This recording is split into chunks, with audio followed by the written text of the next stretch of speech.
अब अपने नाज़रीन को बताएं कि अमेरिका ईरान जंग बंदी ख़त्म होने का ऐलान सामने आया है। आलमी मार्केट में तेल की कीमतों में फिर इजाफा रिकॉर्ड। ब्रेंट क्रूड ऑयल $78 फ़ी बैरल पर पहुंच गया। अमरीकी खाम तेल $74 फ़ी बैरल पर आ गया।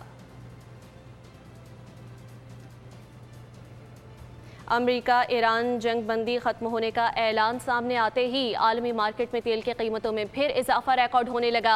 ब्रेंट क्रूड ऑयल $78 फ़ी बैरल पर पहुंच गया, जबकि अमरीकी खाम तेल की अगर बात करें तो $74 फ़ी बैरल पर पहुंच गया है। बड़ी खबर अपने नाज़रीन को दे रहे हैं कि जैसे ही जंग बंदी का ऐलान ख़त्म हुआ है, अमरीकी खाम तेल की कीमत $78 फ़ी बैरल पर पहुंच गई है, जबकि क्रूड ऑयल की अगर बात करें तो $78 फ़ी बैरल पर पहुंच चुका है। अमरीकी खाम तेल $74 फ़ी बैरल पर आ गया है। आलमी मार्केट में फिर से तेज़ी देखी जा रही है।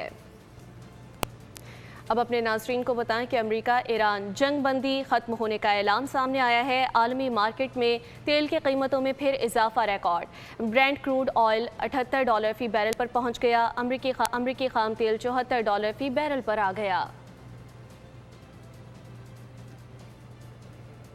अमेरिका ईरान जंग बंदी ख़त्म होने का ऐलान सामने आते ही आलमी मार्केट में तेल की कीमतों में फिर इजाफा रिकॉर्ड होने लगा। ब्रेंट क्रूड ऑयल $78 फ़ी बैरल पर पहुंच गया, जबकि अमरीकी खाम तेल की अगर बात करें तो $74 फ़ी बैरल पर पहुंच गया है। बड़ी खबर अपने नाज़रीन को दे रहे हैं कि जैसे ही जंग बंदी का ऐलान ख़त्म हुआ है, अमरीकी खाम तेल की कीमत $78 फ़ी बैरल पर पहुंच गई है, जबकि क्रूड ऑयल की अगर बात करें तो $78 फ़ी बैरल पर पहुंच चुका है। अमरीकी खाम तेल $74 फ़ी बैरल पर आ गया है। आलमी मार्केट में फिर से तेज़ी देखी जा रही है।